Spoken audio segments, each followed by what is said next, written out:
Greetings, the living dead. How you doing? This is a First Thoughts video about Kindred and the reveal on who he is, and my thoughts on that, and where we might be taking the story from here.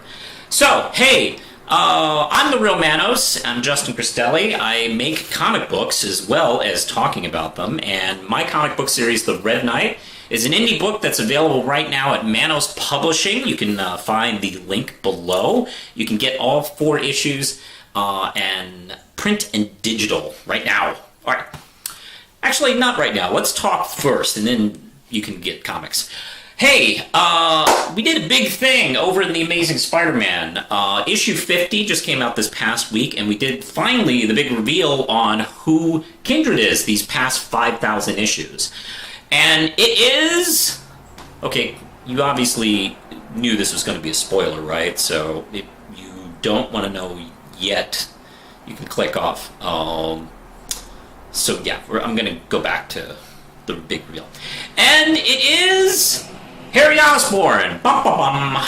Now, is that a great reveal after really making us wait for like 50 issues?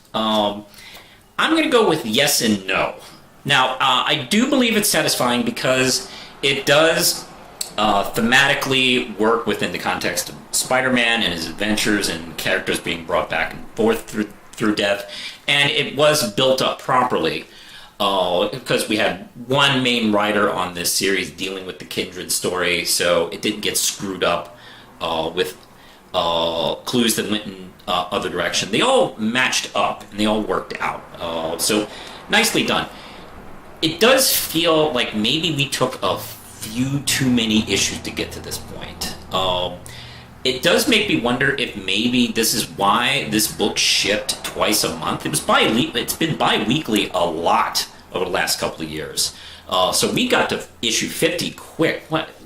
Probably in like double the time that it would have ordinarily been. Like, let's say we just did a monthly for 50 issues and taking this long. That would have been like, what, 2 more years or something like that, right? So I could understand, like, oh man, I got a lot of story here. Let's do it. And now, if, of course, anybody's been following Spider-Man for a long time, Harry has kind of done this kind of stuff before, where he's been the Green Goblin back and forth, where he's like, oh, well, who's gonna like betray me? Oh, it's Harry, of course. I don't know why they're still friends. I know he's got emotional problems. He had a terrible childhood. He's got an abusive, terrible father. But come on, man, you keep doing this stuff to me. So actually, a lot of his friends and family do kind of treat him terribly. So I guess that does kind of fit in. Anyway, I'm getting off track here. I do feel it is satisfying to the point of like, yeah, this does feel like it would have been. It is kind of also, it is the most obvious kind of person who would have been Kindred. We'd all believed it was a dead character, someone close to Peter Parker, someone whose voice is recognized by Kingpin and Norman Osborn. Hates Norman Osborn. Then again, everybody hates Norman Osborn. So it is the most logical choice. It's just not the most ambitious choice. I've heard some interesting other ideas that it could have been a cool reveal, but this does all line up. So I can't fault it for not going in opposite directions. I could compare this to the Hobgoblin situation, which also this got compared to a lot with the mystery on who was the Hobgoblin. And that went astray pretty badly. For those of you who don't remember or know, because you weren't born yet, it was a nice big mystery villain of who the Hobgoblin was. And it was Roger Stern who started it. And he built it up really nicely of who this mystery villain was. He eventually left the book, and they had other writers jump on, and it went in other directions and different clues, because I don't know if anybody besides Stern knew who it was at the time in the offices of Marvel. So, by the time it came to reveal who it was, the editors brought in Peter David to write the big issue, and sat him down in the office. This is, by the way, according to his observations and discussion of that issue in his editorial column. But I digress. That was in Comic Buyer's Guide during the time. Anyway, he talks about how he's brought in and he's told, hey, good news, you're going to write the issue where we reveal who the Hobgoblin is. And he said, great, it's Ned Leeds, right? And the editor said, no, it's the Jack-o'-lantern. And he was like, what? For the last year, you have specifically pointed to Ned Leeds. It has to be Ned Leeds. It's not a twist, it's a lie if you do it that way. And the editor said, we can't because we made sure it wasn't Ned Leeds. We just killed him off in Spider-Man vs. Wolverine.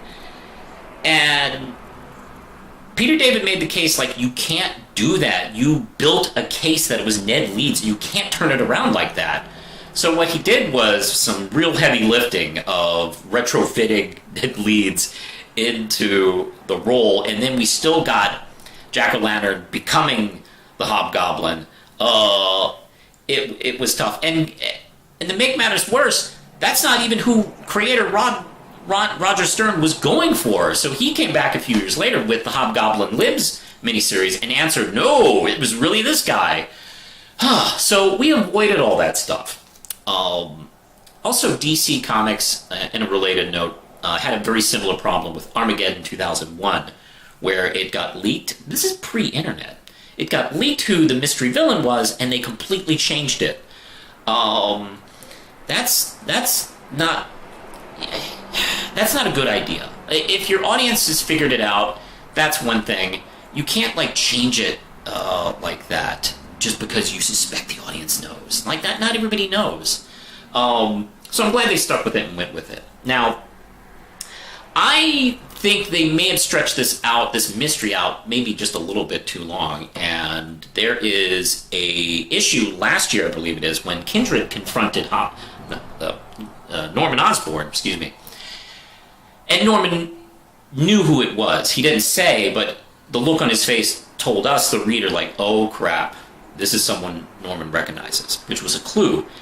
I'll be honest, I feel like that should have been the issue where we revealed who Kindred was. And then we could move on to the rest of the story, because Nick Spencer didn't bet the farm on just the reveal. There's other things that need to be answered. How did he become Kindred? And what is his plan? Where are we going from here? They could have done that reveal. Tell the audience, okay, it's Harry. Now, how did Harry get like this? How is he doing this? Where did he get these magical centipedes that can bring people back from the dead?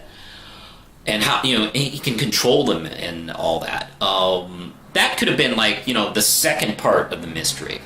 But it didn't go that way. But that's me being a Monday morning quarterback. So, I have to wait until we find out the rest of the story. Now, in this issue, I believe it's this issue and the last issue, there are references to Brand New Day,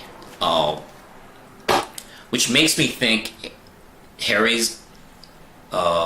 becoming Kindred has something to do with that. And there had been little hints of issues going on with that, like Peter and Mary Jane getting back together, and Aunt May actually suffering from cancer, like a resurgence of her cancer, just coincidentally, right after they started hooking up. And then Kindred starts showing up. So I'm wondering, if all this is some sort of backlash from the deal that Peter made. That would be really exciting if that's where we're going now.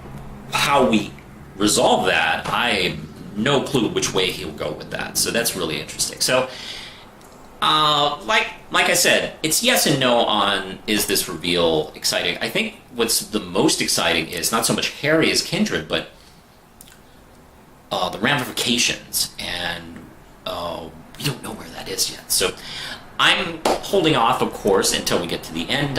It does feel like we're in the building end game of this whole situation. So who knows what's going to happen next? Does Mary Jane know anything about this? Is this did Harry become Kindred because of Mephisto? Is he like the one working the situation behind the scenes? I don't know. We'll see. I'm glad to see Doctor Strange show up again, which I feel also is hinting that we're going in this direction. I don't know. Is this the last arc? Oh, we might have another year of this. Who knows? Well, hey, those are my first thoughts on Harry Osborn being revealed to be Kindred. And what do you think? Do you think this is an exciting reveal, a boring reveal, or are you more interested in what Harry's plans are and his origins as Kindred? I think that's probably the more interesting part, frankly, for me. You can like, subscribe, hit the notification bell. All that stuff helps my algorithms, and YouTube will notice me. You can notice me elsewhere on Twitter, Facebook, Instagram, Tumblr, and you can support The Real Manos and Manos Publishing at Patreon for just $1 a month. Well, I think that's it. Push the button, Lindsay.